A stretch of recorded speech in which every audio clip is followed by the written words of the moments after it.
Alors bonsoir tout le monde, merci d'être venus si nombreux pour cette conférence ce soir. Nous avons l'honneur de recevoir Ignacio Ramonet que je vais présenter juste après. Juste vous dire en préambule que cette conférence est organisée conjointement par le POP vaudois, donc le Parti ouvrier populaire du canton de Vaud, avec l'association Suisse Cuba, qui a une section aussi bien active ici à Lausanne et dans le canton, et qui mène des actions de solidarité avec le peuple cubain, plus que jamais aujourd'hui nécessaire dans ces périodes de renforcement du blocus contre Cuba. Donc n'hésitez pas à vous approcher de cette association aussi pour vous y engager et fournir de l'aide. Donc je vais présenter brièvement Ignacio, comme ça il pourra utiliser l'entier de son temps en partie à parler du sujet qui nous intéresse. Donc Ignacio Ramonet est journaliste et ex-directeur du Monde diplomatique, fondateur d'Attaque également, et il est l'auteur des ouvrages biographiques, des ouvrages d'interviews à deux voix avec Fidel et Hugo Chavez. Un grand connaisseur d'Amérique latine bien sûr, et c'est le dernier intervieweur du président Nicolás Maduro, dans sa voiture, une longue interview de 2 heures dans la voiture du président Maduro, à Caracas, avant qu'il soit kidnappé et séquestré par les États-Unis. Donc, c'est un grand plaisir pour nous ce soir d'accueillir Ignacio Ramonet pour nous parler de l'actualité des révolutions cubaines et bolivariennes. On connaît bien d'où ces révolutions viennent, qu'est-ce qu'elles vont apporter à leurs peuples respectifs, et il y a quelques désinformations qui peuvent arriver sur comment est-ce que ces révolutions continuent, quel est le Venezuela d'après, disons de post-Maduro, en tout cas temporairement, et les actualités également de Cuba qui subit un renforcement de son blocus, notamment un blocus sur le pétrole, l'énergie, et également des menaces absolument inacceptables de l'impérialisme états-unien contre les États-Unis. Donc sans plus attendre, je te passe la parole Ignacio et je vous remercie encore d'être présent ce soir parce que c'est aussi une manière de montrer votre solidarité avec ces peuples en lutte et qui subissent l'impérialisme des États-Unis. Je vous remercie.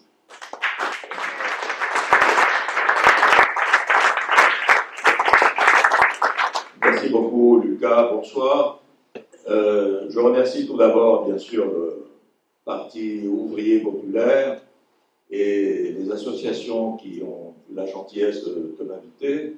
Je remercie en particulier notre ami Jawad qui a tout préparé pour qu'on puisse se retrouver ce soir. C'est un plaisir pour moi de revenir à Lausanne. Ça faisait très longtemps que je n'étais pas venu. Il fut un temps où je venais assez souvent parce que il y avait un festival à Lausanne. Peut-être certaines personnes s'en souviennent. C'est un festival du film pour enfants. Un des meilleurs festivals au monde des films pour enfants. Et à l'époque, mes enfants étaient petits et moi j'ai toujours été cinéphile. C'est moi qui tenais la chronique cinéma au journal Libération et aussi au Monde diplomatique. Et donc, comme avec mes enfants, j'étais obligé de regarder des films pour enfants, j'étais devenu spécialiste de films pour enfants et on m'avait nommé membre du jury de ce festival. Et je venais tous les ans à Lausanne. Le président du festival, c'était Peter Ustinov. Ça dit peut-être quelque chose à nos amis, un très grand acteur.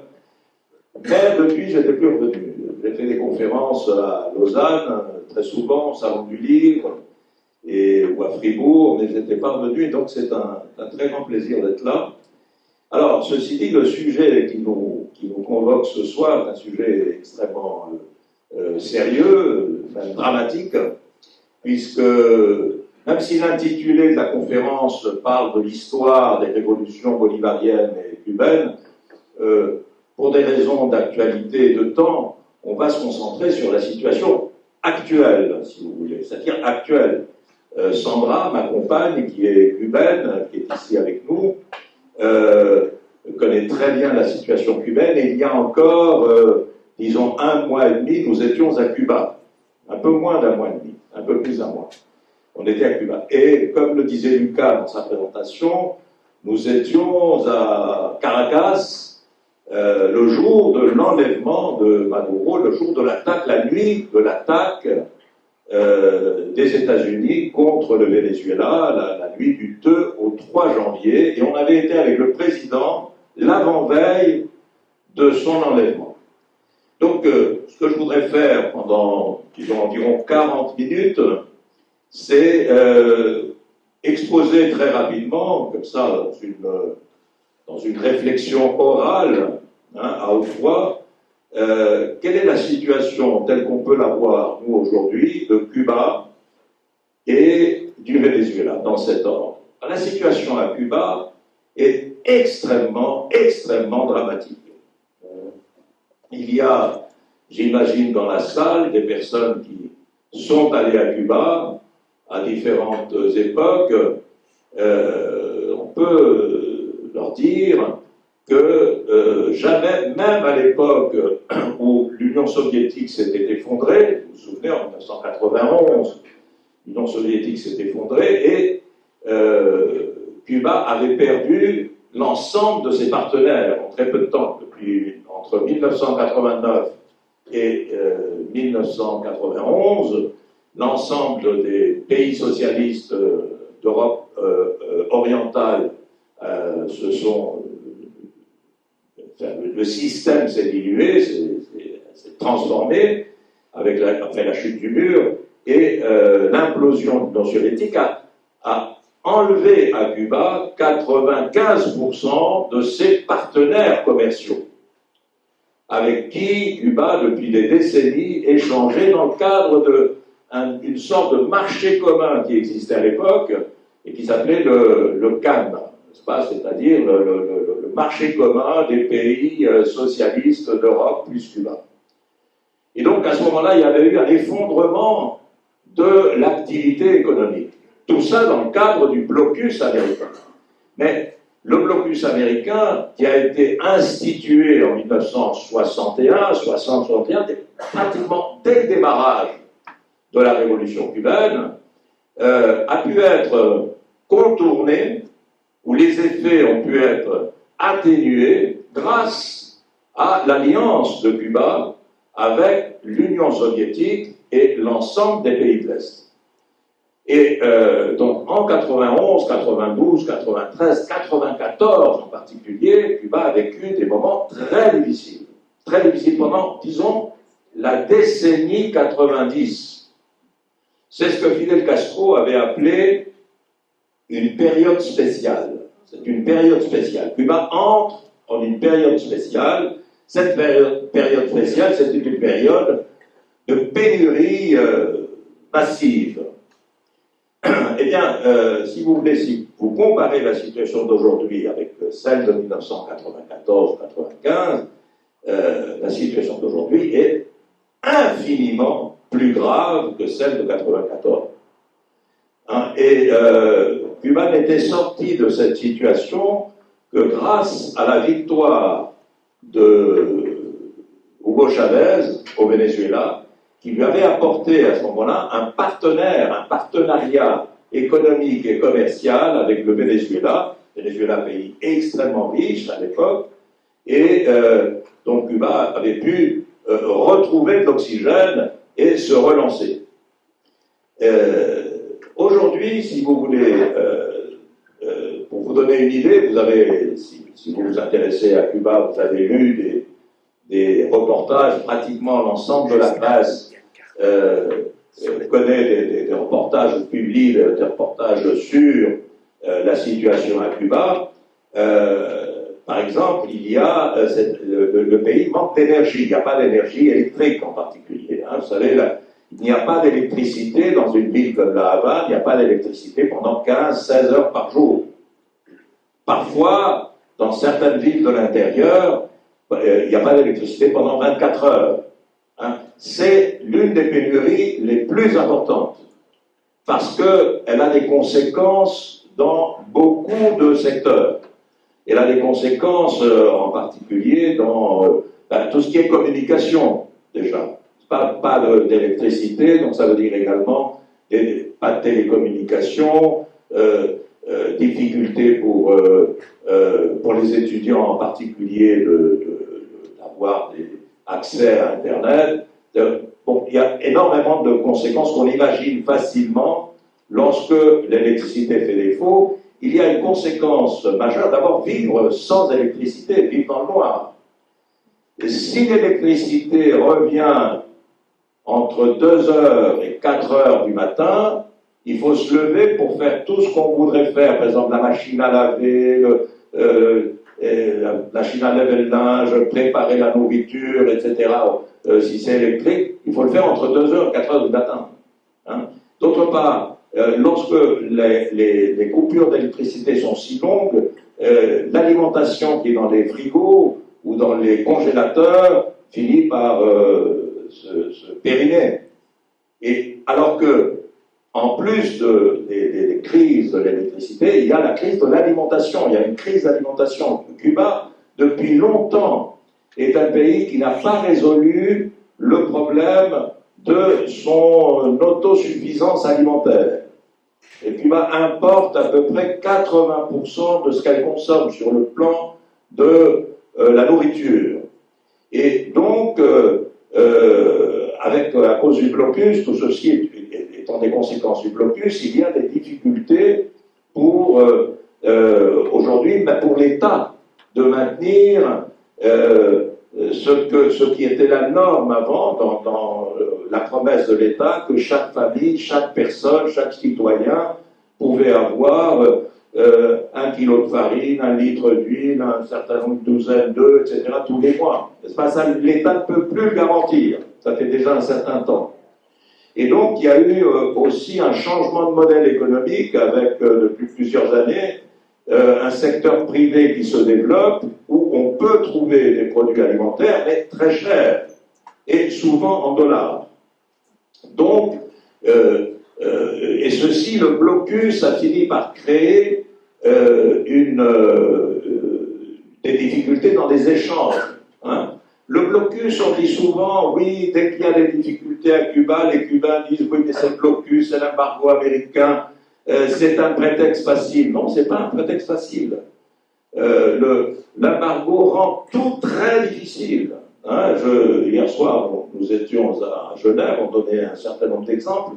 Le blocus, c'est pas seulement ne pas pouvoir, empêcher Cuba d'acquérir des pièces de rechange pour toutes les machines, pour les ascenseurs, pour les voitures, pour les tracteurs à la campagne, pour les appareils médicaux dans les hôpitaux. Tout ça, c'est pratiquement impossible à acquérir parce que le blocus fondamental est un blocus financier.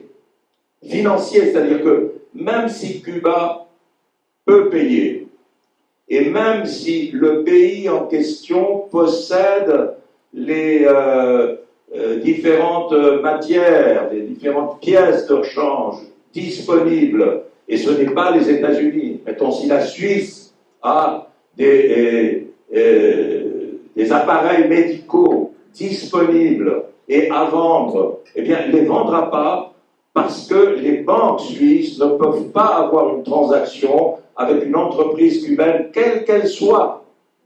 Si le mot Cuba apparaît dans un document de transaction, les États-Unis peuvent pénaliser cette entreprise et pénaliser la banque suisse, comme ça a été fait, comme vous savez. Il y a des banques qui ont été très sanctionnées, en France également, parce que tout simplement, elles ont vendu des produits. Vous savez que la Convention des États-Unis qui interdit, les blocus sont interdits parce que le blocus c'est un châtiment collectif. Et les châtiments collectifs sont interdits par la Charte des Nations Unies. Mais même quand il y a des blocus et quand des pays imposent un embargo, les droits, par exemple, l'embargo que les États-Unis imposent à Cuba est régi par des lois américaines. Et les lois américaines, même en cas d'embargo, qui est légal aux États-Unis, établissent deux exceptions. On ne peut pas, disons que les États-Unis qui imposent un embargo s'empêchent ou s'interdisent, ou il est interdit aux entreprises américaines de vendre toutes sortes de produits à Cuba, excepté des médicaments et de l'alimentation. Mais ce n'est pas respecté parce qu'on ne peut pas le payer, parce que les Cubains ne peuvent pas le payer. Vous comprenez ça?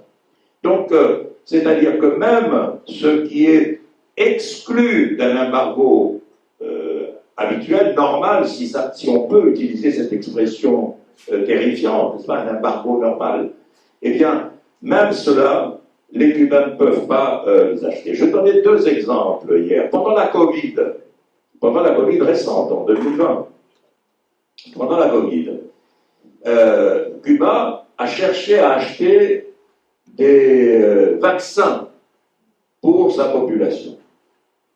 Aucun pays au monde n'a voulu lui vendre des vaccins. Ni, bien entendu, l'Union européenne, ni les États-Unis, mais même la Chine, ou même qui avait mis au point un vaccin, vous vous en souvenez, ou même la Russie qui avait mis au point le vaccin Sputnik. Et donc les Cubains ont été obligés de mettre ces chercheurs scientifiques pour essayer de produire un vaccin eux-mêmes. Ce qui est très difficile. Je disais, penser que beaucoup de pays très développés n'ont pas produit de vaccins pendant la Covid. La France n'a pas produit de vaccin. Hein. Je ne sais pas, la Suède n'a pas produit de vaccin. Des pays très avancés. Le Japon n'a pas produit de vaccin. Hein. Ben, les Cubains, avec leurs propres chercheurs, dans des conditions d'embargo et de blocus, ils ont produit eux-mêmes 5 vaccins. Et c'est le seul pays au monde qui a vacciné toute sa population avec ses propres vaccins gratuitement. Parce qu'ils ne pouvaient pas les acheter. D'autre part, pendant la Covid, ils avaient besoin de respirateurs. Vous savez, la Covid avait posé cette question, ça a attaqué les poumons, et donc il y avait une difficulté à respirer pour les malades. Il fallait une machine qui aide à respirer pour essayer de sauver les malades. Et les Cubains n'avaient pas de respirateurs. On ne leur a pas permis d'acheter des respirateurs pour cette question des échanges, n'est-ce pas, des échanges financiers qui sont interdits. De la même manière, ils avaient besoin d'oxygène, parce qu'ils produisent de l'oxygène, et pendant la Covid, on avait besoin d'oxygène. Certains malades avaient besoin d'être sous oxygène. Eh bien, là aussi, on ne leur a pas permis d'acheter l'oxygène. Vous voyez que les sanctions atteignent parfois des aspects de la vie quotidienne et de la vie médicale qui sont de caractère de vie ou de mort. Et ce n'est d'ailleurs que, disons, des pays amis qui ont pu discrètement, je dirais même secrètement, envoyer de l'oxygène à Cuba. En particulier, le président Maduro avait envoyé de l'oxygène à Cuba. Donc l'embargo est déjà habituellement, nous ne parlons pas de maintenant, la vie quotidienne est très difficile. C'est pour ça que quand on arrive à Cuba, j'imagine que certains d'entre vous connaissez Cuba, la Havane, où vous avez vu des photos, tout est très dégradé. L'habitat, les bâtiments sont très dégradés, parce qu'il n'y a pas de peinture, on ne laisse pas importer des peintures, il n'y a pas de pièces pour l'échange, je répète. Donc il y a une dégradation physique des villes, hein, ce qui n'était pas le cas avant 1990. Au contraire, Cuba avait entrepris une rénovation, une restauration spectaculaire de la vieille ville de la Havane, hein, en restaurant des palais du XVIe siècle, de l'époque coloniale. Ils en ont restauré des dizaines et des dizaines. C'est un modèle à l'échelle mondiale du travail qui était fait de renaissance d'une vieille ville. Mais tout ceci a été stoppé par les différentes aggravations. Les Américains ont mis des couches successives aggravant le blocus.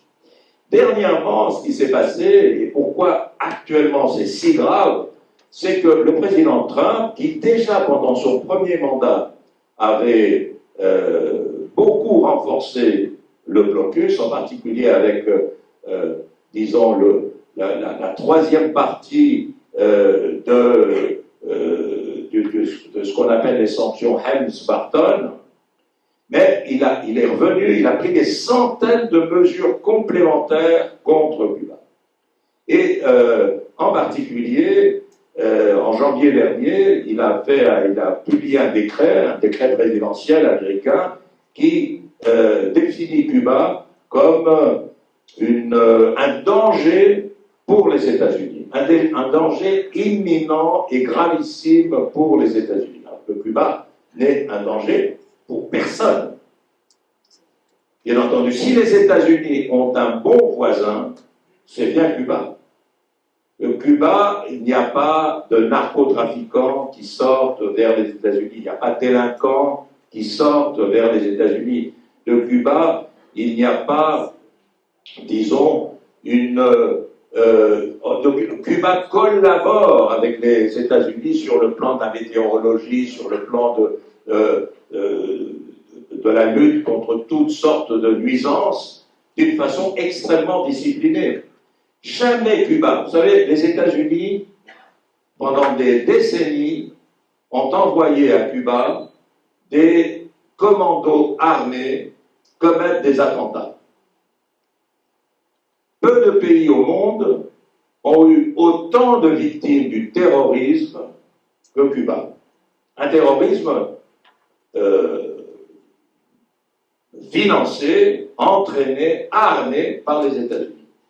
Cuba a eu plus de 3500 morts provoqués par les actes de terrorisme et plus de 10 000 blessés par le terrorisme. Et jamais Cuba n'a envoyé une seule personne armée commettre un acte violent aux États-Unis. Pas une fois en 70 ans. Donc ce n'est pas un voisin qui exporte de la violence ou qui exporte des nuisances en direction des États-Unis. Je répète, c'est le meilleur voisin des États-Unis. Maintenant que Trump dit que le Canada est très mauvais voisin. Mais, je disais, il y a une aggravation par ces mesures prises par Trump, et d'autre part, il a décidé, le président Trump, d'imposer un embargo, un blocus pétrolier. C'est nouveau ça. Aucun pétrolier ne peut s'approcher de Cuba, même si Cuba a acheté ce pétrole, même si Cuba a acheté au noir ce pétrole, comme Cuba a dû le faire depuis des années. La marine américaine, la US Navy, entoure Cuba et ne laisse pas passer des pétroliers. Le seul qui a pu passer, vous avez vu dans la presse, c'est un pétrolier russe qui a amené 270 000 barils de pétrole brut. Il a pu passer parce que Poutine a appelé Trump et ils se sont entendus et Trump lui-même a estimé qu'il ne pouvait pas continuer d'asphyxier le pays. Ce blocus pétrolier est un petit peu la goutte qui a fait déborder le vase et qui fait que la situation qui était déjà limite à Cuba s'est tout d'un coup aggravée. D'autre part, bien entendu, ce qui s'est passé à Caracas le soir du 2 janvier, l'enlèvement de Maduro, le fait que les États-Unis maintenant font une pression très forte sur le Venezuela, les États-Unis interdisent au Venezuela d'exporter du pétrole à Cuba. Et le Venezuela n'était plus le partenaire pétrolier qu'il avait été dans les années 90 ou dans les années 2000, mais on estime que chaque jour, en termes de moyenne, chaque jour, environ 30 000 barils de pétrole vénézuélien arrivaient à Cuba. L'absence de ces 30 000 barils quotidiens fait que la situation s'est dégradée. D'autre part, les centrales électriques cubaines sont également très usées par précisément le fait qu'il y a des difficultés à acheter. On estime que pour rénover les centrales électriques, qui sont des centrales au fioul électriques cubaines, il faudrait à peu près 10 milliards de dollars que Cuba n'a pas. Et d'autre part, on ne lui vendrait pas les pièces. Donc ils sont obligés pratiquement de forger les pièces de rechange, de les forger, de les réinventer pour réparer leurs centrales électriques avec beaucoup de courage, avec beaucoup d'héroïsme.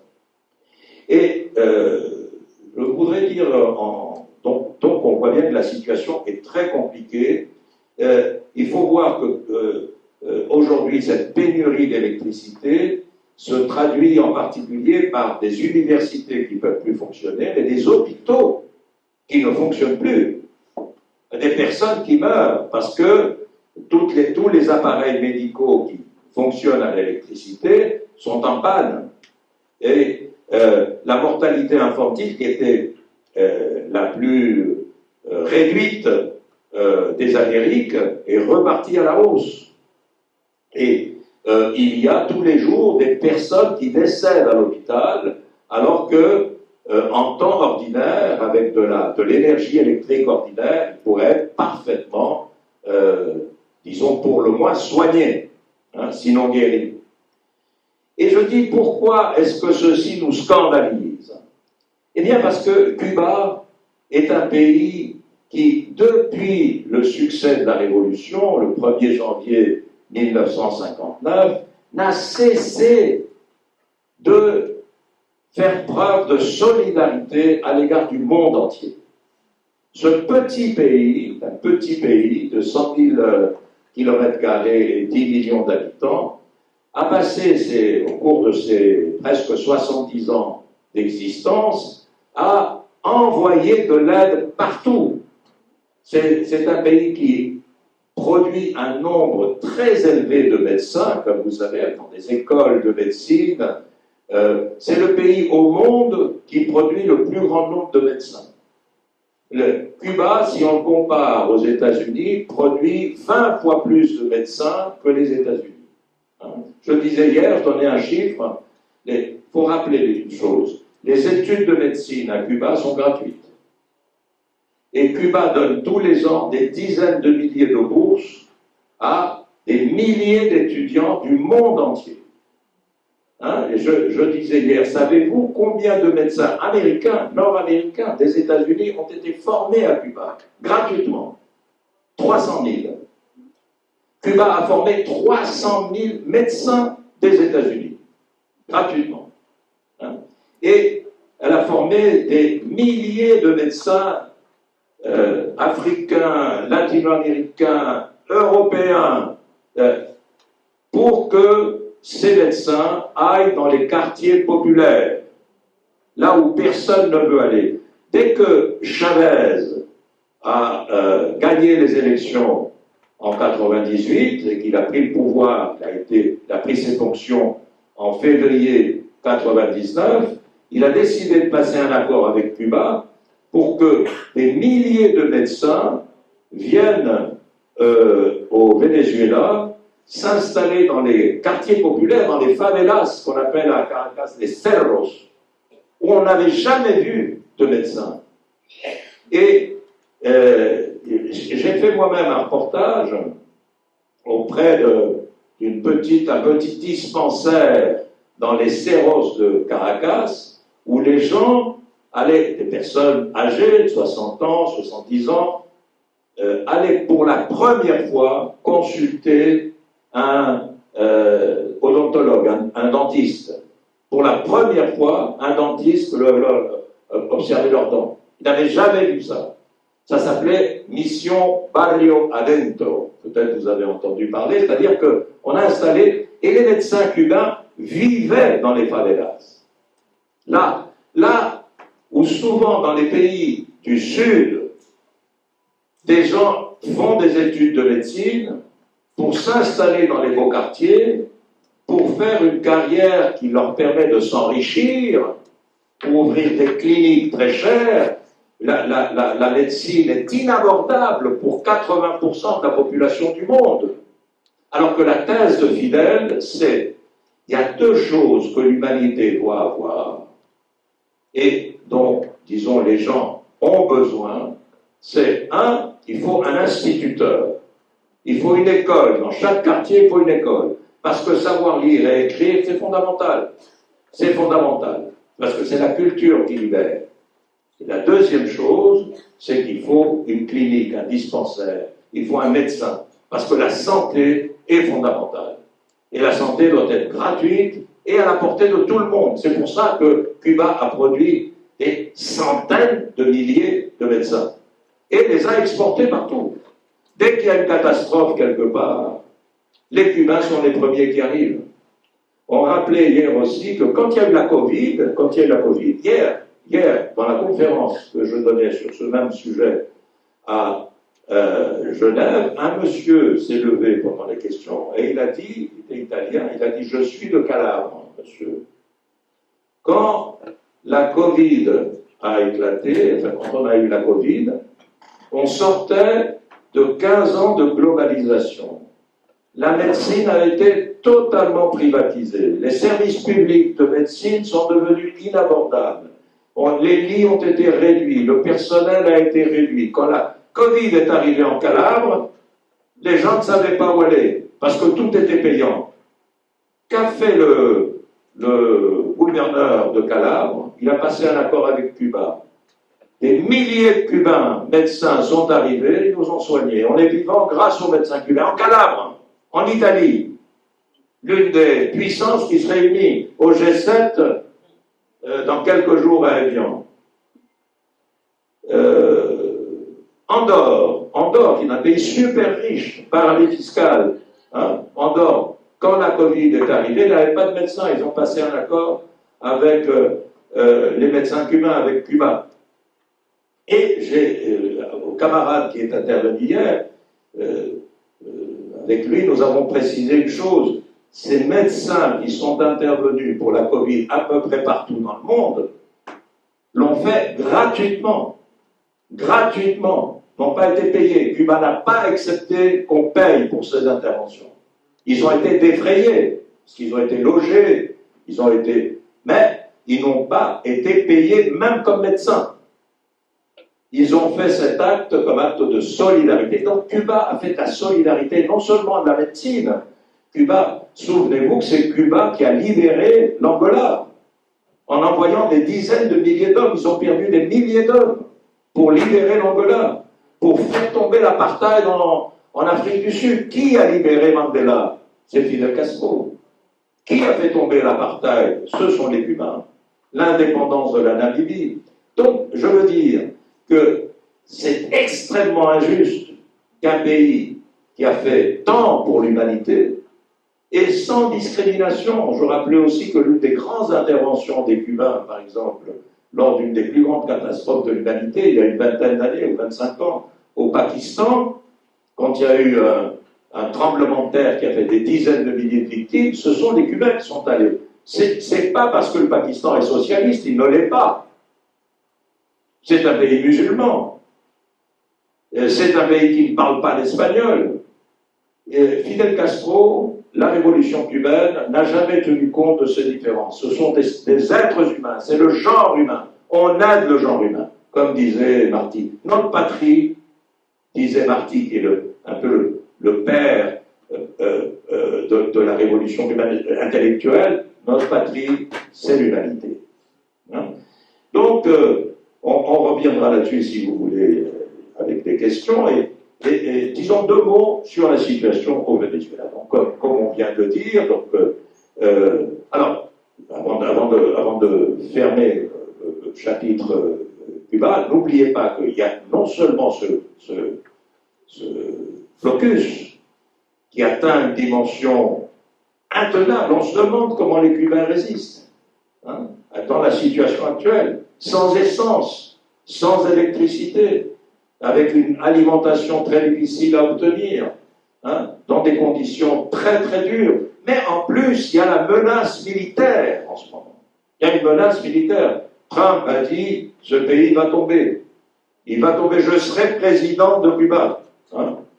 Et tous les jours, il y a des drones qui survolent Cuba. Il y a des négociations en ce moment. C'est le président de Cuba, Diaz-Canel, qui l'a dit. Il y a des négociations. Une délégation américaine s'est rendue à La Havane il y a quelques jours. Donc il y a des négociations. On espère qu'il n'y aura pas d'intervention militaire, mais il y a la menace de l'intervention militaire. Et cette menace qui a plané sur le Venezuela également depuis longtemps, puisque le Venezuela, dont un certain nombre de commentateurs n'arrêtent pas de dire « Oui, mais Chavez, quel dictateur, Chavez, dictateur ». Il se trouve que moi j'ai connu Chavez pratiquement dès le moment où il a pris ses fonctions, et Chavez a été élu. Il a été élu dans une vie démocratique vénézuélienne tout à fait normale. Il ne s'était pas passé un an de Chavez au pouvoir que déjà il était traité de Hitler, de dictateur. Souvenez-vous que le premier coup d'État contre Chavez, c'est en 2002. Ça faisait 3 ans qu'il était au pouvoir. Hein? Sous quel prétexte? Que faisait Chavez qui était si criminel? Simplement, dans un pays immensément riche, il estimait que ce n'était pas normal que 60% de la population vive sous le seuil de pauvreté. Est-ce que c'est si scandaleux? Donc il a essayé de créer une justice sociale, supprimer l'analphabétisme, grâce à l'intervention des éducateurs cubains. La première décision qu'a prise Chavez, c'est supprimer l'analphabétisme. La deuxième, c'est donner la nationalité et les papiers à 5 millions d'immigrés qui n'avaient pas de papiers, qui étaient exploités comme des esclaves. Ça, il y a des gens qui ne peuvent pas le supporter. Hein? Tout d'un coup, c'était des citoyens, tout d'un coup, il fallait qu'ils aient des contrats de travail, tout d'un coup, ils pouvaient voter, tout d'un coup, ils pouvaient choisir leur candidat ou candidate. Ça. Ensuite, il a évidemment pris des décisions en matière de santé, en matière d'éducation, en matière de structure, d'infrastructure, et il a développé le pays. Il a bien sûr, certains disent, oui, il a nationalisé le pétrole. Trump a dit, là, il a dit, Venezuela, nous avons récupéré le pétrole, on nous l'avait volé. Mais qui a nationalisé le pétrole au Venezuela? C'est pas Chavez, c'est pas la révolution bolivarienne. Le pétrole, il a été nationalisé en 1974. C'est Carlos Andrés Pérez qui l'a fait. Il y a des Vénézuéliens dans la salle, ils peuvent le confirmer. C'était un socialiste, mais un socialiste comme malheureusement beaucoup de socialistes. Hein. Souvenez-vous que Chavez, en tant que militaire, avait fait une insurrection armée, une révolte armée, en 1992 contre ce président-là. Et que le peuple vénézuélien s'était révolté lors du second mandat de ce président, qui était le président de l'Internationale socialiste. C'est pour ça que Chavez a commencé avec mauvaise image. Parce que même la gauche internationale disait non, un militaire latino-américain qui fait un coup d'État militaire contre le président de l'Internationale socialiste, ça ne peut pas être un type de gauche. C'est normal, c'est un raisonnement qu'on comprend. Fidel Castro disait, je comprends qu'on ne comprenne pas ça. C'est pourquoi je dis à Chavez, va dans les réunions du Forum de Sao Paulo, vous savez qu'il y a la gauche latino-américaine qui se réunit tous les ans. Il lui dit, je dis à Chavez, va là-bas et parle-leur. Ils vont t'écouter, ils vont comprendre. Ils vont comprendre. Parce que, malgré tout ça, Chavez était un progressiste, c'est clair. Et celui qui ne l'était pas, c'était Carlos Andrés Pérez, que j'ai bien connu par ailleurs. Mais donc ce n'est pas la révolution bolivarienne qui a nationalisé le pétrole vénézuélien. Ça s'est nationalisé il y a 50 ans, bien avant la révolution bolivarienne. Donc, très vite, il y a eu l'hostilité, parce qu'une politique de justice sociale, une politique d'égalité, une politique de démocratie réelle, de démocratie sociale, ne peut pas être acceptée par les couches sociales qui dirigent les sociétés depuis toujours, qui croient que les sociétés leur appartiennent. En plus, dans beaucoup de pays d'Amérique latine, cette base, elle est aussi ethnique, elle est aussi raciale ou raciste. Ce sont des Blancs héritiers de la colonie, qui ont gardé tous les privilèges de la colonie et qui n'ont pas accepté que des gens qui avaient la peau d'une couleur moins blanche que la leur puissent arriver au pouvoir. Jamais dans l'histoire du Venezuela, quelqu'un avait été président avec la couleur de peau de Chavez. C'est aussi simple. Et c'est pourquoi on l'appelait déjà le singe. Vous savez qu'on le dit maintenant de notre ami Delcy. Hein? Alors, donc par conséquent, toute cette littérature agressive contre la direction de la révolution bolivarienne, elle s'est élaborée depuis 1999, tout au cours des années, avec cette idée que même s'il y avait des élections, les élections étaient truquées, même si on multipliait les élections, car personne n'a fait autant d'élections que jamais dans aucun pays on n'a fait autant d'élections qu'au Venezuela, on disait non, c'est des élections truquées. En revanche, quand l'opposition gagnait, on estimait que c'était une grande victoire. C'était légitime, hein, comme en 2015, quand la droite a gagné. Mais dès que les bolivariens gagnaient, c'était truqué. C'est ce qu'on a dit de la dernière élection du président Maduro, avec cette charge nouvelle que la nouvelle administration américaine a établie contre le président Maduro et contre ce gouvernement. Avec ces accusations, il s'agit que c'était le chef d'une organisation de narcotrafiquants, vous savez, le cartel des soleils, on a dit. Hein. On a accusé Maduro d'être chef du cartel des soleils. Donc le fait est que, voilà, à un moment, ils ont décidé de passer à l'attaque, hein, et je disais, nous étions là, on était là, on avait été avec lui. Le président n'était pas du tout, je fais une confidence entre nous, le président n'était pas du tout dans une position où il pensait qu'il pouvait y avoir une attaque. Il l'avait cru à un moment, mais souvenez-vous que, disons, une dizaine de jours avant l'attaque du 3 janvier, Trump avait appelé au téléphone le président Maduro. Il s'était parlé au téléphone. Et au cours de ces échanges, il y avait eu, nous on a demandé au président Maduro, c'est vrai qu'il vous a fait un ultimatum, il a dit, il n'y a jamais eu d'ultimatum. On a parlé, et il n'y a pas eu d'ultimatum. On a parlé de la nécessité de dialoguer. Et le président pensait que la phase qui venait, c'était une phase de rencontre et de discussion. Et au cours de cet entretien, un entretien que vous pouvez consulter sur YouTube, le président, qui, comme vous savez, était chauffeur d'autobus, donc il aime conduire, il conduisait, on a fait cet entretien, il conduisait, j'étais à côté de lui, je posais des questions, il répondait tout en conduisant dans Caracas le soir du 31 janvier. Le soir du 31 janvier. L'attaque a lieu le soir du 2 janvier. Le 31 décembre. Du 31 décembre, bien sûr. Merci. Du 31, la soir du 31 décembre. Quelques heures avant le réveillon. Et le président dit, mais nous, si les Américains veulent, je sais que les Américains s'intéressent. Pourquoi est-ce qu'ils s'intéressent au Venezuela? Ils s'intéressent au Venezuela pour les richesses du Venezuela. Mais si les Américains veulent notre pétrole, il faut qu'ils s'assoient avec nous et qu'ils discutent avec nous. Le pétrole, c'est avec nous qu'il faut discuter, c'est pas avec quelqu'un d'autre.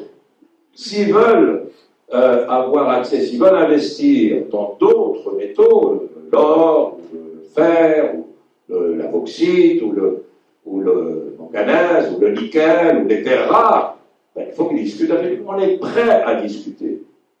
On est prêt à discuter. Ce qu'a dit le président, c'est pas on ne discutera jamais avec les Américains, il n'est pas question, ce n'est pas cette position du président Maduro, qui a toujours été un homme de dialogue. N'oubliez pas que tant que Chavez était président, son ministre des Affaires étrangères, qui a le plus longtemps occupé le poste, c'était Maduro.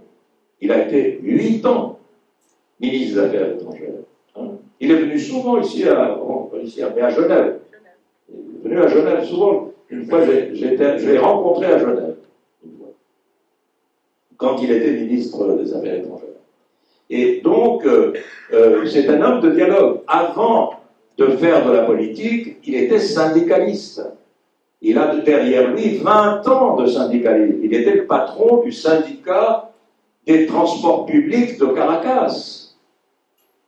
Et il discutait avec les autorités, avec les ministres du transport, avec les maires, il discutait salaire, il discutait... Un syndicaliste, c'est pas un guerrier. Un syndicaliste, un homme de dialogue. Un diplomate est un homme de dialogue. Et Maduro est resté un homme de dialogue. C'est pourquoi cette attaque est aussi brutale. Hein? Et on a vu d'ailleurs que dès qu'une semaine après il a été présenté devant les juges, la première chose qu'a dit le juge américain, c'est cette affaire de cartel des soleils, on va le retirer parce que ça n'existe pas.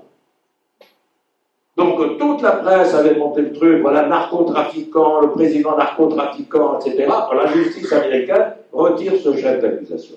D'emblée. Hein?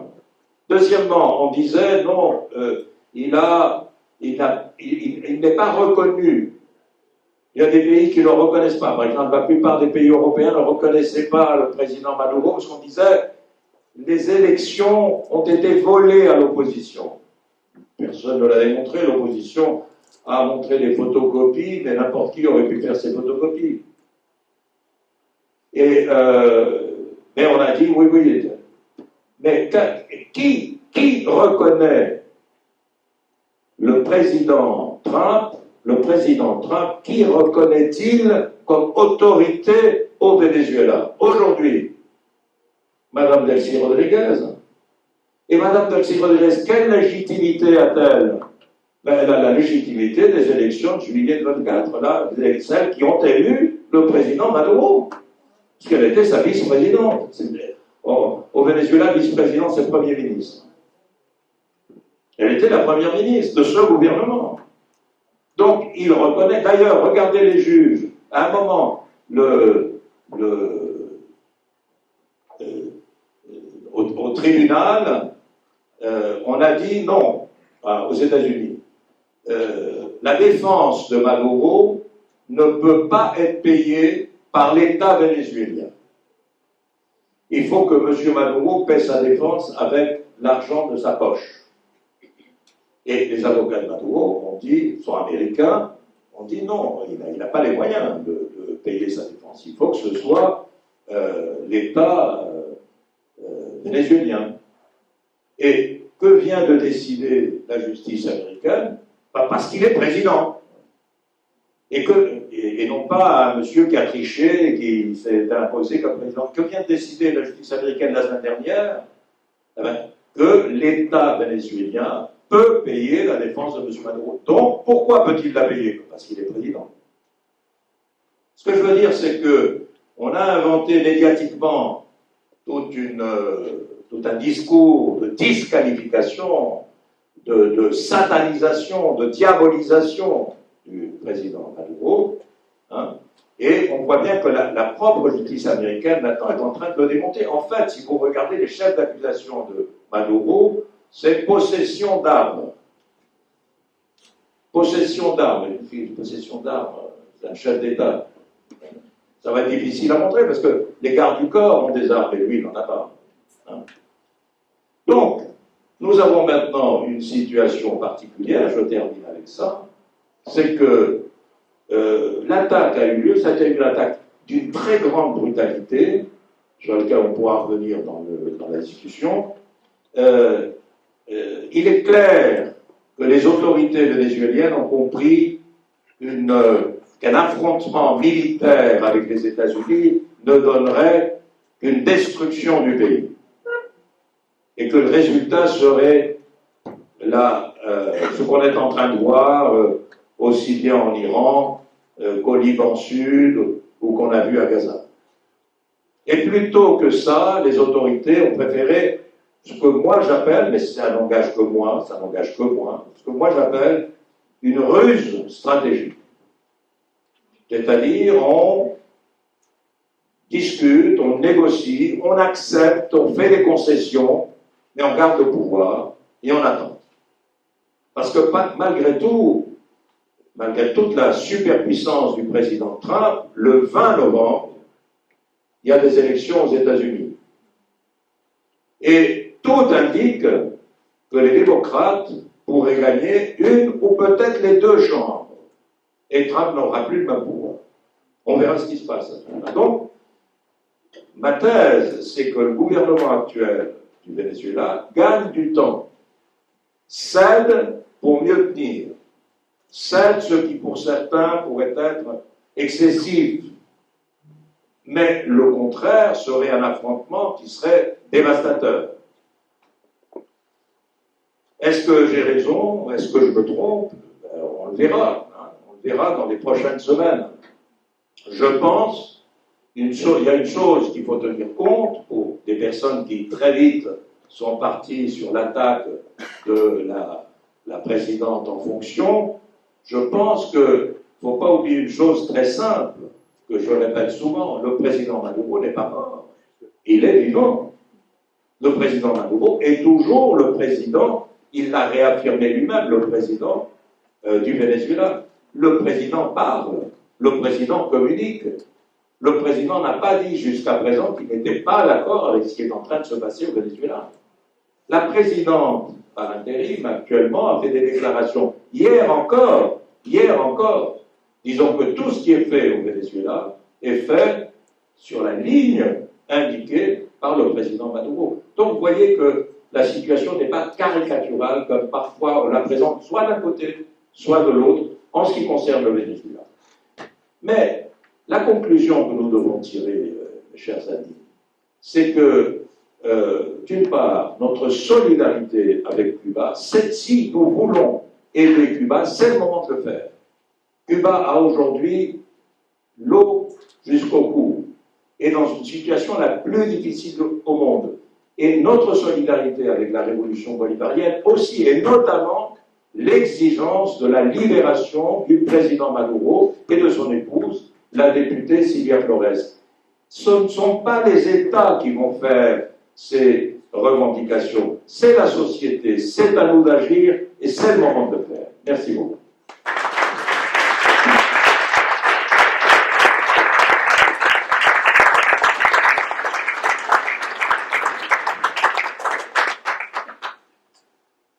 Bien, merci beaucoup pour cette prise de parole. Le micro ne marche pas.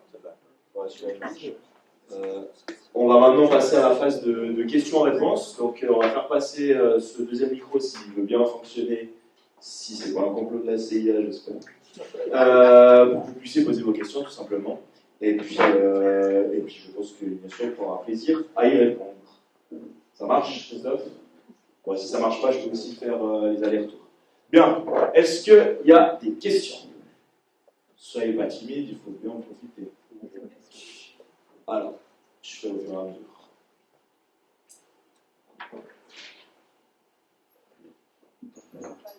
Alors, déjà, merci beaucoup pour votre intervention, que j'ai trouvée très intéressante et très constructive. Ma question porte l'objet plutôt de l'international. Dans une optique de reconfiguration du champ géopolitique mondial, avec l'émergence en cours de pôles alternatifs, quid de l'implication, par exemple, de la République populaire de Chine, de la Fédération de Russie, des pays actuellement socialistes comme le Vietnam?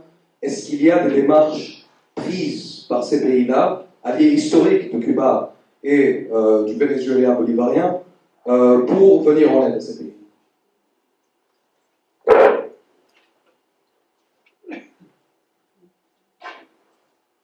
Merci. Et excellente question, je pense que nous la sommes tous posée, cette question, n'est-ce pas? C'est-à-dire, lorsque, tout à l'heure, je disais, voilà, en parlant d'un pays comme Cuba, mais le Venezuela aussi, bien sûr, a fait beaucoup d'actions de solidarité à l'échelle internationale. Le Venezuela a beaucoup aidé la Bolivie, a beaucoup aidé le Brésil. La question, c'est que font ces pays aujourd'hui que Cuba a tellement besoin d'aide? Que fait l'Angola pour Cuba. S'il y a un pays au monde qui lui doit son existence et sa liberté à Cuba, c'est bien l'Angola. D'autres le lui doivent aussi d'une manière ou d'une autre, mais l'Angola, qui est un pays bourré de pétrole, absolument noyé dans le pétrole. Et on n'entend pas parler des pétroliers angolais ou du pétrole angolais qui arrive. Alors, une première conclusion, c'est que l'ingratitude est un vilain défaut qui est largement partagé. C'est pourquoi Philel disait toujours qu'il fallait faire le bien sans se poser de questions et sans espérer le retour. Mais c'est la vérité. Voilà, aujourd'hui, on se dit, mais...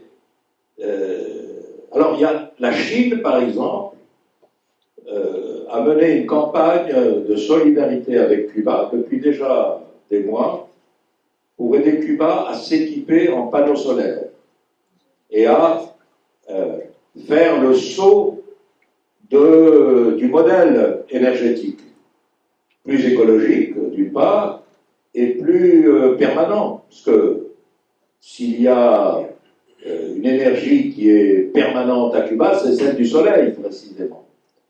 Et donc les Chinois ont équipé, enfin fourni, ont vendu, on pourrait dire, mais aussi donné de nombreux panneaux solaires.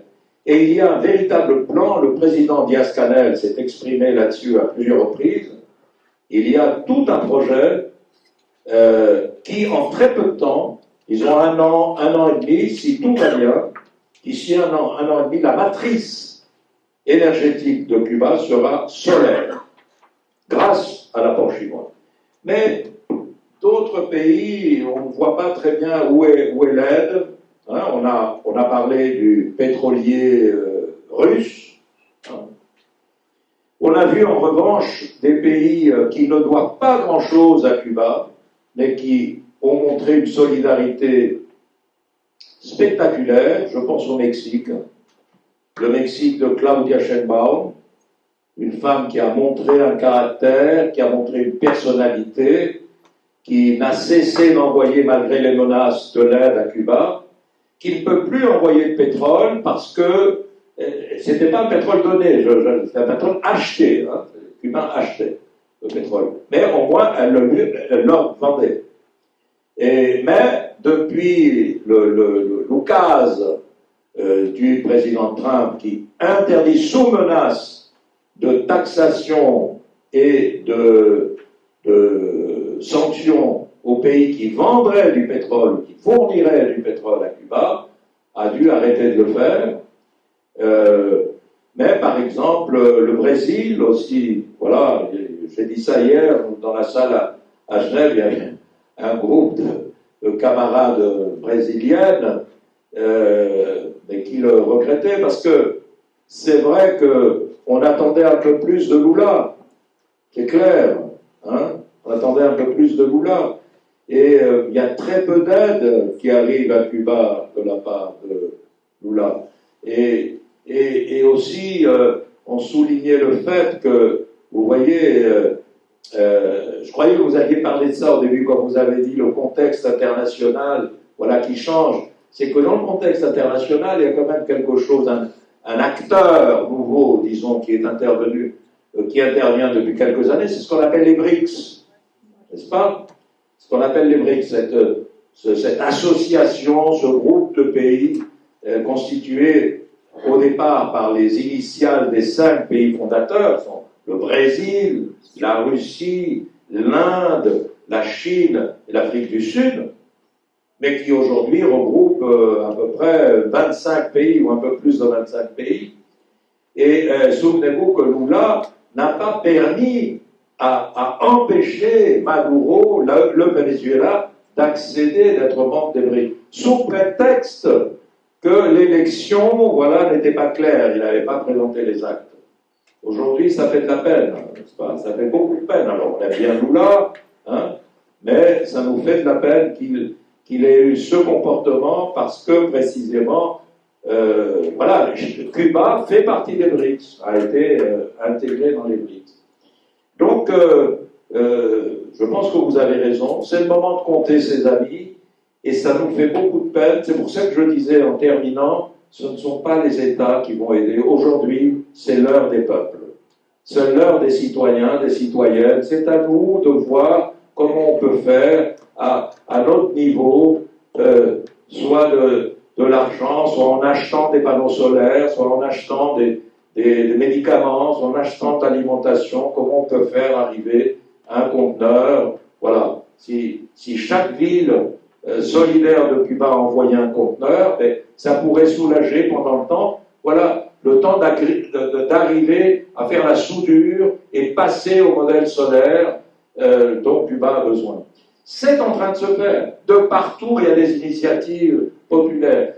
Chaque jour, il y a des bateaux qui arrivent, non pas de donations d'État, mais de donations d'associations. Je dirais aussi que la Colombie, c'est un peu dommage, on ne voit pas, je parle des pays gouvernés par la gauche, bien entendu.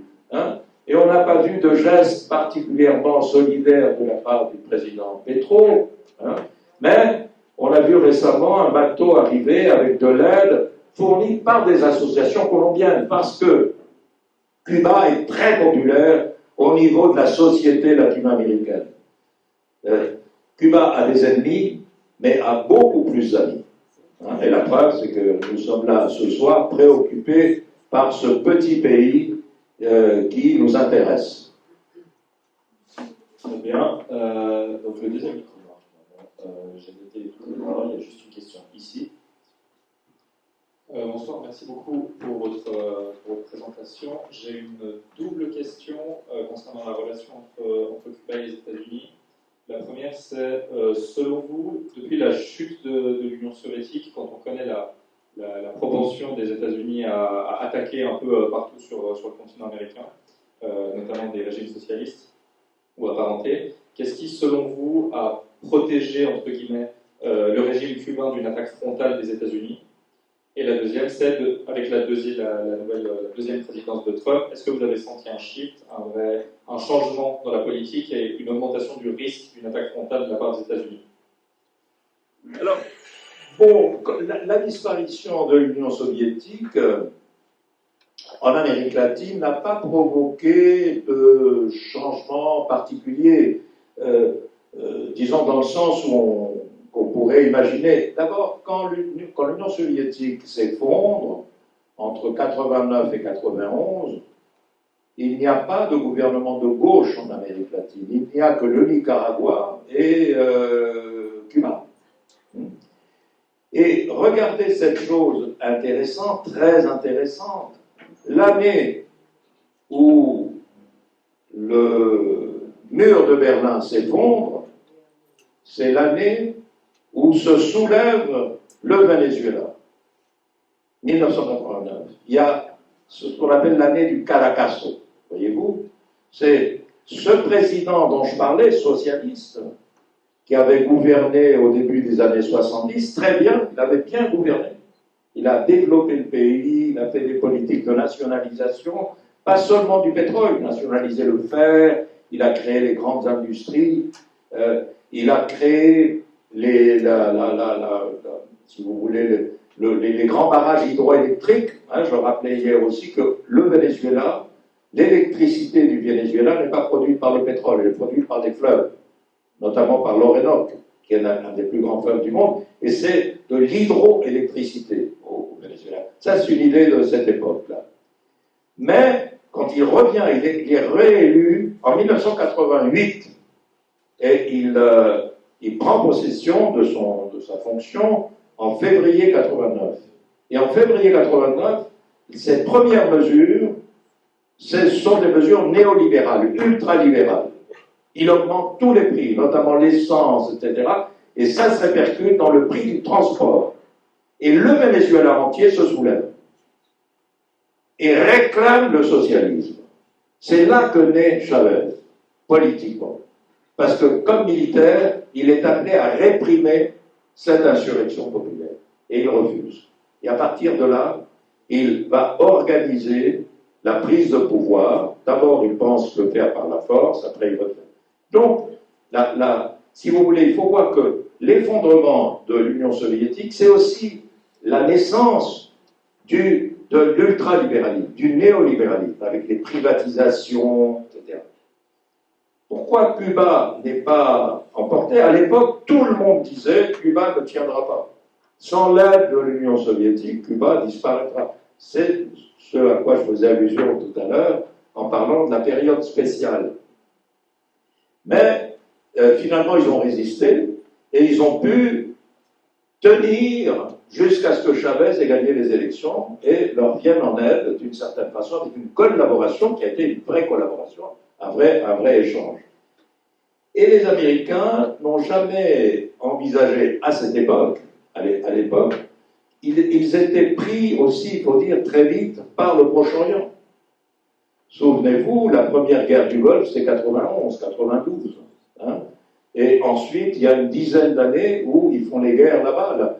Là, il y a les attentats de 2001, l'attentat à New York, en particulier à Washington, au Pentagone. Il y a la guerre d'Irak qui commence en 2003. Ils vont être pendant 30 ans occupés au Proche-Orient. Donc, ils ne s'occupent pas de l'Amérique latine. C'est pourquoi, très vite en Amérique latine, on va voir l'arrivée de Chavez, puis l'arrivée de Lula, qui sont élus, démocratiquement élus pour la première fois. Lula est le premier président non de droite ou de gauche de l'histoire du Brésil, hein, élu démocratiquement.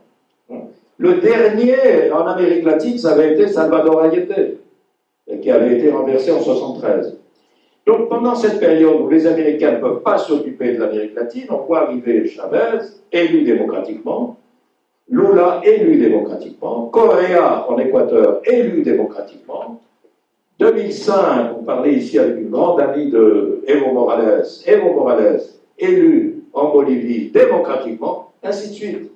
Donc ce qu'on va voir, curieusement, c'est une sorte de floraison de gouvernement de gauche, comme jamais dans l'histoire de l'Amérique latine on en avait vu. Hein, civil, pacifique, démocratique. Hein. Et alors, la question que vous posez à la fin, on peut la poser aujourd'hui. Quel intérêt ont les États-Unis à envahir militairement Cuba? Personnellement, je ne vois pas quel intérêt peuvent-ils avoir à intervenir militairement. Hein. Pourquoi? Parce que, on l'a décrit ici, le pays est à genoux. Il est dans une situation de très grande résistance, évidemment, et très affaibli. Et à la limite, du point de vue américain, il vaudrait mieux que cette sorte d'agonie dure. Parce que s'ils font une intervention militaire, ils vont affronter tout un peuple en armes. Et ça va être, Fidel l'a dit, un nouveau Vietnam. Il faudrait y aller tranchée par tranchée. Ce n'est pas l'intérêt militaire des États-Unis qui ne font plus la guerre comme ça. On voit bien l'Iran, ils n'envoient pas de troupes au sol. Hein. Bon, est-ce que bombarder Cuba, ça a un sens? Mais bombarder le pays est déjà très délabré. Personnellement, je n'y crois pas. Ceci dit, Trump est indéchiffrable. Est indéchiffrable et capricieux. Il s'est embourbé tout seul en Iran. Regardez le problème qu'il a. Il faut ouvrir le détroit d'Ormuz. Mais monsieur, il y a 15 jours avant la guerre, il était ouvert. C'est vous qui l'avez fermé. Hein?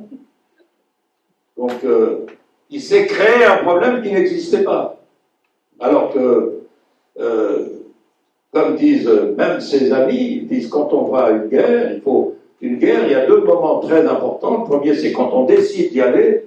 Et quand on décide d'y aller, il faut avoir un plan pour en sortir. Qu'est-ce qu'on va chercher en faisant une guerre? Alors, ils cherchent quoi, les Américains à Cuba? Cuba n'a aucune ressource. C'est un pays qui n'a aucune richesse. Il n'y a pas de pétrole, il n'y a pas de gaz, il n'y a pas de fer, il n'y a pas de rivière, il n'y a rien. Il y a des Cubains et des Cubaines. hein, un peu de nickel. C'est un pays qui a vécu des services, c'est-à-dire le tourisme. Aujourd'hui, c'est un pays qui vit aussi de sa puissance médicale, qui exporte ses médecins, ses cadres, ses sportifs, bon, population très éduquée, population universitaire. Bon. Mais ce n'est pas un pays qu'on peut exploiter. Il va construire des Riviera, comme il disait qu'il allait construire des Riviera à Gaza, vous vous souvenez.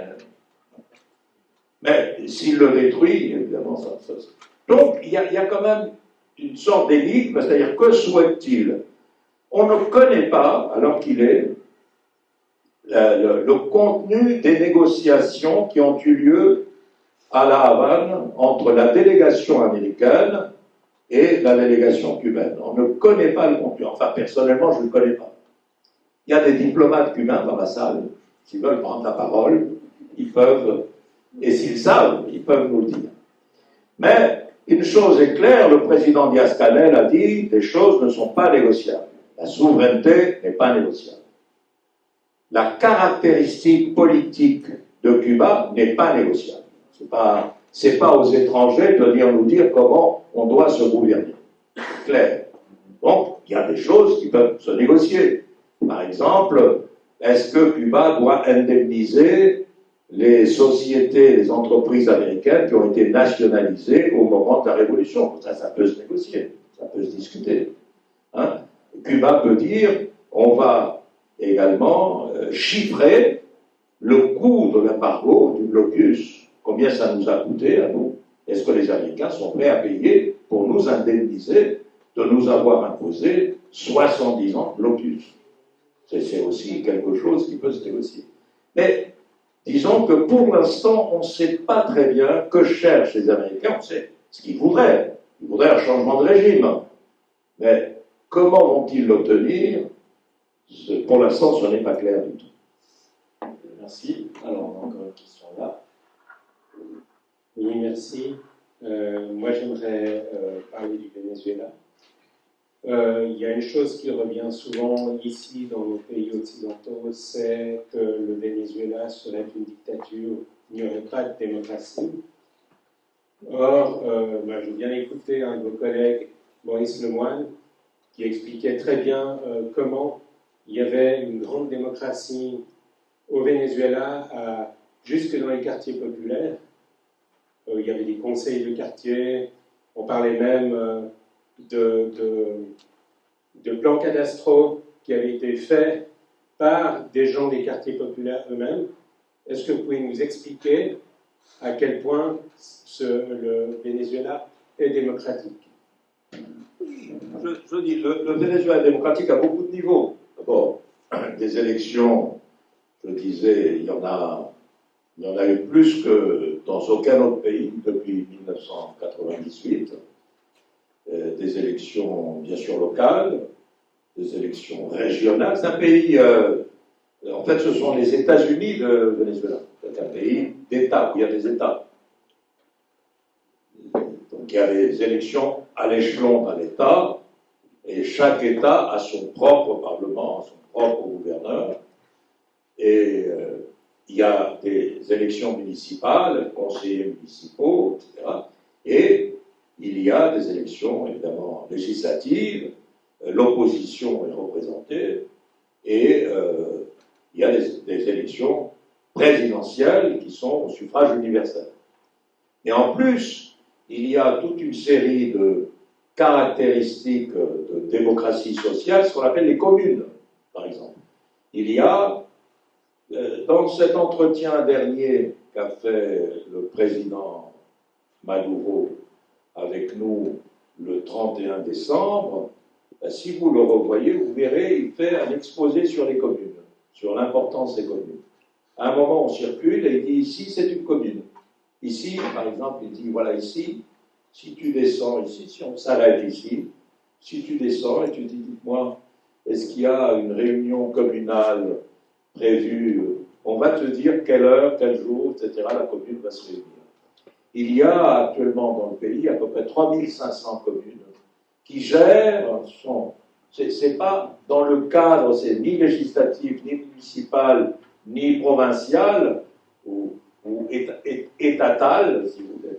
Mais ce sont des communes populaires qui sont organisées sur la base d'un territoire et sur la base d'un certain nombre de fonctions, avec des activités économiques et avec l'aide de l'État. Ils votent, par exemple, pour savoir quels seraient sur ce territoire, avec cette population, quels seraient les travaux les plus importants à faire. Est-ce qu'il faut construire une école? Est-ce qu'il faut construire une route?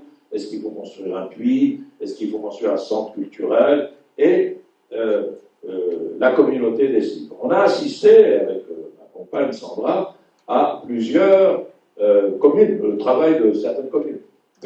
Plusieurs, à l'échelle de Caracas, à l'intérieur de Caracas, il y a des communes.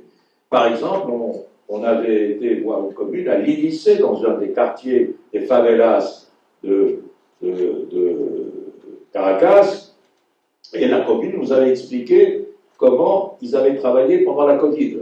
Parce que les médecins ne venaient pas dans les quartiers, hein, et en particulier pour gérer, s'occuper des malades, transporter les malades, s'occuper des personnes décédées, etc. Comment la commune s'était organisée pour faire ça.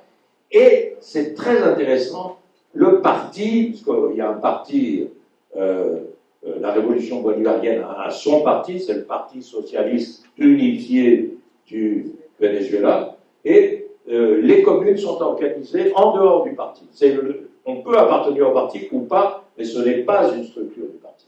Donc, la démocratie est très étendue et très enracinée dans la société, et ce sera très difficile de l'arracher. D'autres questions, je retiens une là, je vais me permettre d'en poser une rapide.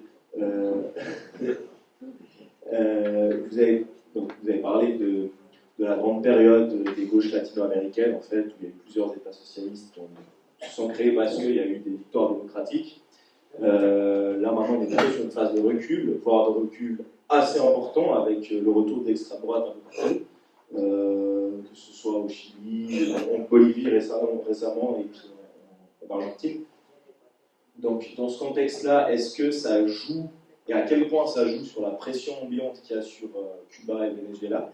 Et aussi, quelques mots sur un autre pays dont on n'a pas parlé, mais qui est le Nicaragua, qui est moins violemment, mais quand même soumis à des sanctions, etc., qui lui aussi a fait sa révolution socialiste et essaie de venir. Et c'est vrai que c'est un peu le parent pauvre, on n'en parle pas souvent, mais c'est assez violent aussi les attaques de l'Empire américain contre eux. Donc, comment est la situation là? Alors, le Nicaragua, c'est un pays que je connais mal. Je suis allé une seule fois, on ne connaît pas tout. Hein. Et actuellement, je dirais que le Nicaragua est sous les radars. Et que la politique, me semble-t-il, de la révolution sandiniste, c'est ne pas se faire remarquer. On n'attire pas l'attention de Trump, des États-Unis, donc degré zéro d'agitation. Globalement, c'est comme ça que je verrai la chose. Mais en ce qui concerne le reste, oui, bien sûr, il y a aujourd'hui une vague réactionnaire en Amérique latine. Toutes les dernières élections, à l'exception de l'Uruguay, ont vu des défaites de la gauche. La défaite au Honduras, hein, où nos amis étaient au pouvoir, Xiomara Castro, hein, où nous sommes allés à plusieurs reprises connaître, voir où il y avait une très belle expérience démocratique. Là, les Américains sont beaucoup intervenus dans les élections. Il y a eu les élections en Chili, avec la victoire de l'extrême droite, hein, l'extrême droite néo-fasciste, néo-pinochetiste, paraissait impensable dans un pays comme le Chili. Hein. C'est aussi le très mauvais bilan du président Boric, il faut dire. Un président qui a passé sa vie à critiquer Cuba, à critiquer le Venezuela. C'est ça où les solidarités de gauche, on se demande où elles sont passées. La défaite en Argentine, également des péronistes, avec la victoire de Milei l'an dernier. Donc, au Pérou, bien sûr, avec le renversement de Castillo. On va voir, il y a maintenant une nouvelle élection. Enfin, on peut imaginer que ce ne sera pas le cas. Et c'est un petit peu comme ça le panorama. Il reste en Amérique latine, en dehors, bien sûr, de Cuba et du Nicaragua et du Venezuela dans les conditions qu'on a expliquées tout à l'heure, il ne reste que la Colombie et le Brésil. Et on peut parier, alors les deux ont des élections présidentielles cette année, et on peut parier que les États-Unis, enfin l'administration Trump, va faire un gros effort pour que ces expériences ne soient pas reconduites. Petro est quand même le premier président de gauche de l'histoire de la Colombie. On n'a jamais eu. La bourgeoisie colombienne a préféré 50 ans de guerre civile à avoir un candidat de gauche au pouvoir. Alors, là, le candidat de gauche le mieux placé par les sondages, c'est le candidat Ivan Cepeda, comme vous savez. Mais on peut parier ici. Vous avez vu qu'il y a des attentats de nouveau en Colombie, des attentats très meurtriers. C'est le sabotage des élections, déjà. C'est ça le sabotage des élections. C'est dissuader par la terreur les gens d'aller voter à gauche. Et au Brésil, la même chose.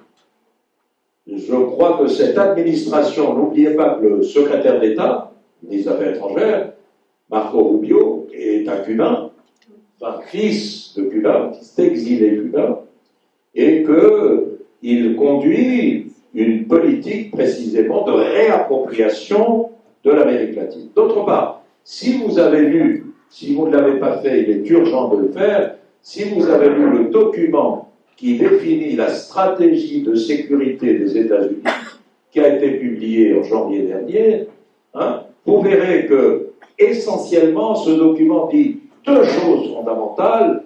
Un, les États-Unis n'ont pas vocation à dominer le monde. C'est très intéressant. Les États-Unis n'ont pas vocation à dominer le monde. Deux, les États-Unis ont vocation, je le dis en caricaturant, à coloniser l'Amérique latine. C'est ça le... Et ce qui s'est passé au Venezuela est un premier acte. Ce qui s'est passé au Honduras, ce qui s'est passé, c'est un petit peu comme si le programme se réalisait. Donc, dans cet esprit, et dans l'esprit, c'est un document qui n'a que 28 pages, lisez-le. Ça s'appelle Stratégie de sécurité des États-Unis. Il est en anglais, il est en français, il est en espagnol, il est en toutes les langues, et ça définit la politique étrangère des États-Unis.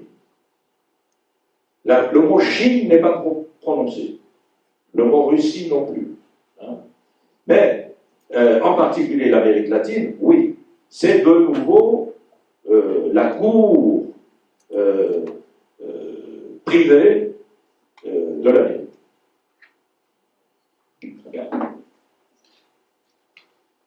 Oui, alors moi j'ai d'abord l'attention de Lucas qui a fait la présentation. Lucas, mais je pense que, alors vous me direz, je pense qu'on ne peut pas parler de l'ère post-Maduro. Il vous a introduit en disant ça. Je pense que ça c'est très grave, c'est nous qui sommes ici présents, à la gauche, j'imagine. Maduro, il a été séquestré de manière illégale. C'est un enlèvement. C'est un acte vraiment terroriste, comme vous l'avez dit, et donc Delcy Rodriguez, elle est la vice-présidente qui assure l'intérim. Mais ce qu'on espère tous, et ce pour lequel on doit tous se battre, c'est que ce procès soit annulé, comme vous l'avez expliqué, qu'il n'a pas lieu d'être, et que Maduro retourne à ses fonctions, et que de nouvelles élections soient mises en place. Et alors là, le peuple vénézuélien, comme il a toujours fait, choisira. Mais nous, ici en Suisse, on ne peut pas accepter de dire, on a dit pour le PEP en plus, par contre je m'excuse, mais de dire qu'on est dans l'ère post-Maduro.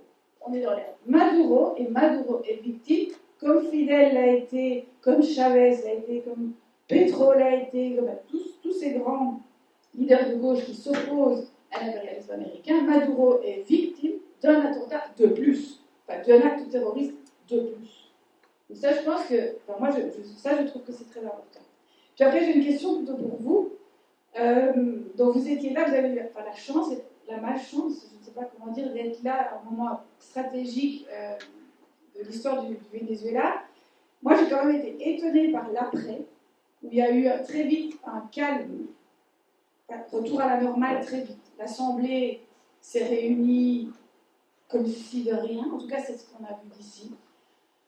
Vous avez dit vous-même que Delcia Rodriguez avait pression pour ne pas envoyer le pétrole au Venezuela. Ils ont même dû renvoyer les médecins cubains, à Cuba, envoyer le pétrole à Cuba. Ils ont dû. Ils n'ont pas renvoyé. Les médecins cubains sont toujours au Venezuela. Il y a les médecins cubains qui ont dû quitter le Venezuela. Il y en a certains qui n'ont pas pu rester là.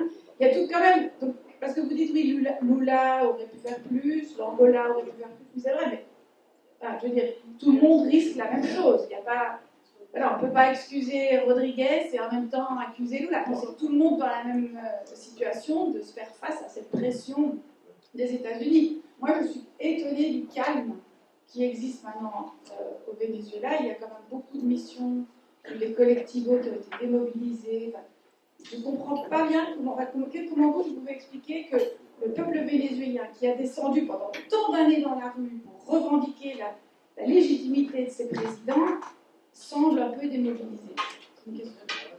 Ce sont des questions tout à fait légitimes, auxquelles j'ai essayé de répondre tout à l'heure.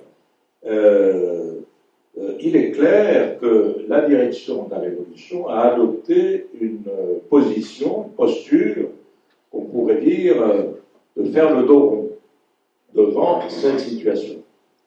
Et il y a des décisions qui sont surprenantes, bien entendu. Il y a désormais une collaboration, pour ne pas utiliser le mot collaboration, qui en tout cas en France est quand même connoté, mais il y a une coopération, un dialogue avec les États-Unis, et c'est normal que des questions comme celles que vous posez se posent, bien sûr. Hein. Et la réponse, je disais tout à l'heure, c'est que ce gouvernement est le gouvernement de la continuité de Maduro. Je dis, Maduro, c'est le président du Venezuela, et il est clair que, d'une manière ou d'une autre, ce gouvernement, le gouvernement de Delcy, se parle avec le président. Et c'est une politique. Alors, vis-à-vis de Cuba, il n'y a plus d'envoi de pétrole vénézuélien, que les États-Unis ne le permettent pas. Hein. En revanche, je veux dire, c'est pour être juste, les médecins sont toujours à Cuba, au Venezuela, ils n'ont pas été renvoyés. Quelques-uns qui peuvent partir, c'est autre chose, mais la décision politique, non. La collaboration continue.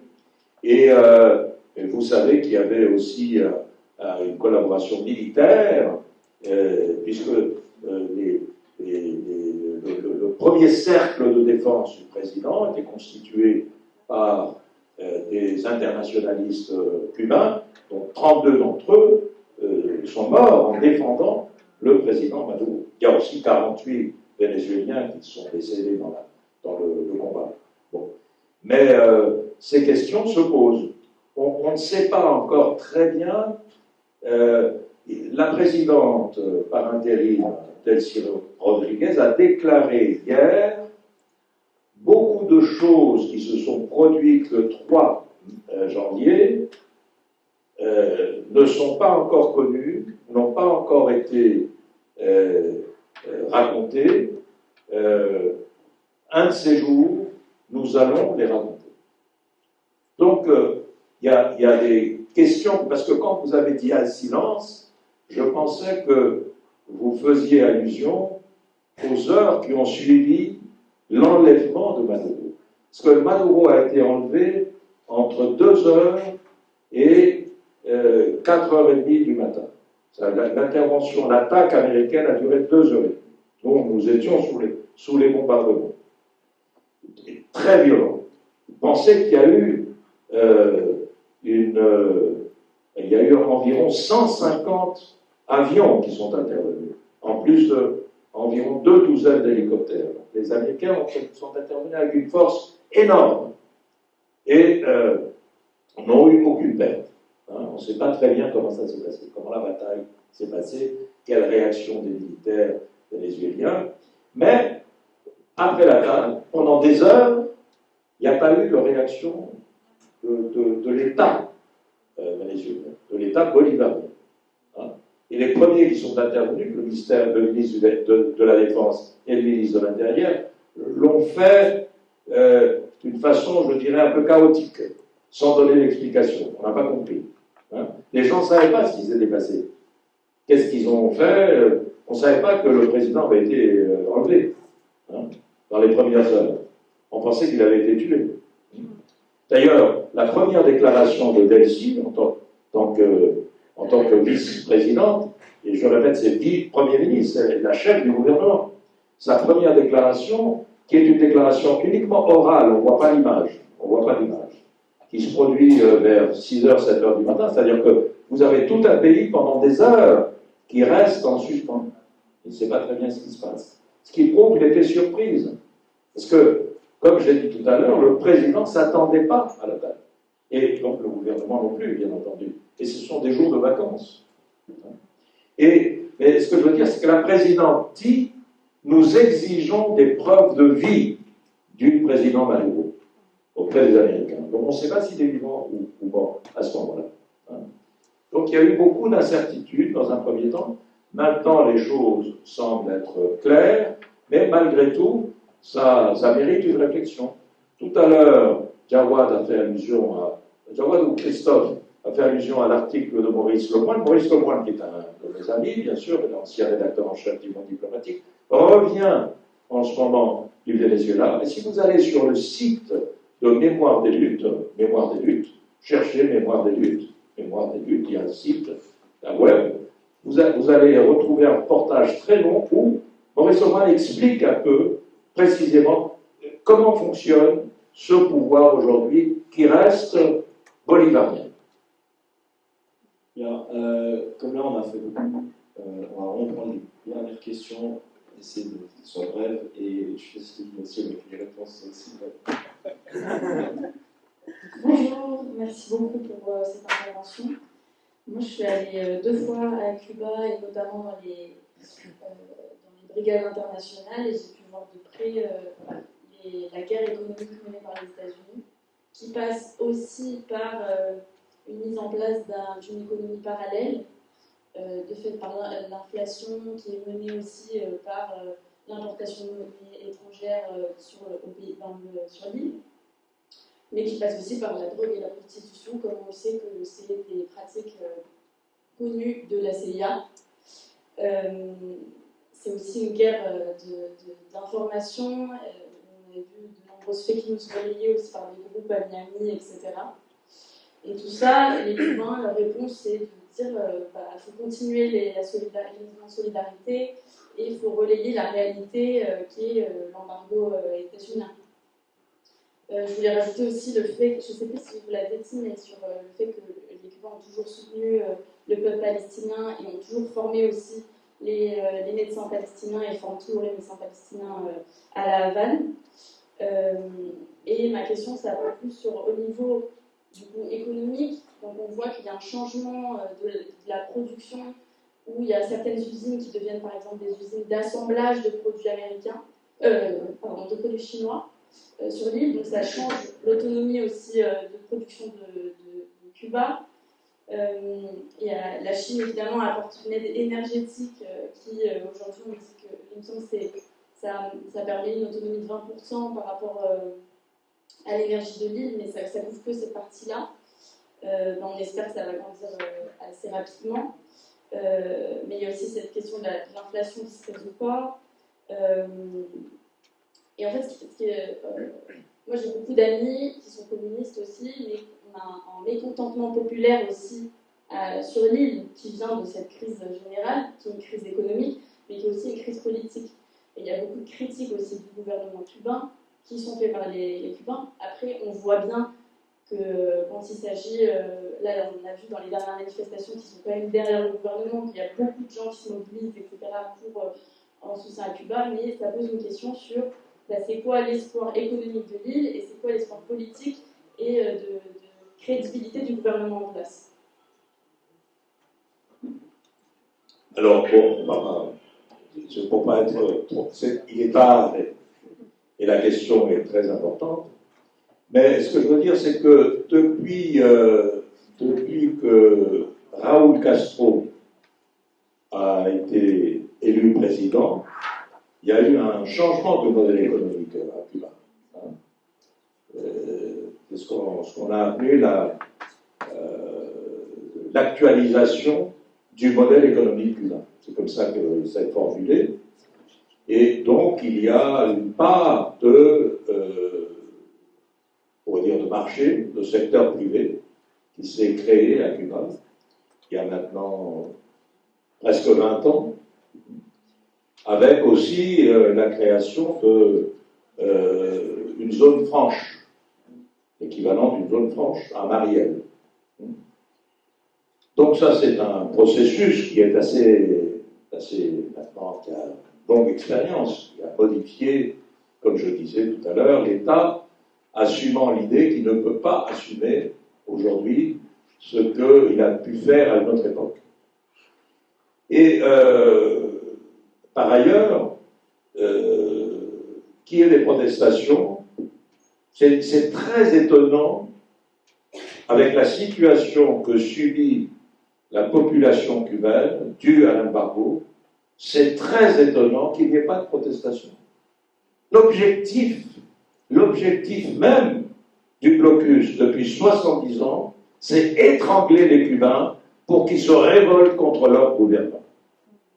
Mais la conscience du peuple, la politisation du peuple, l'éducation politique du peuple est telle que les gens savent que c'est ce que veulent les impérialistes.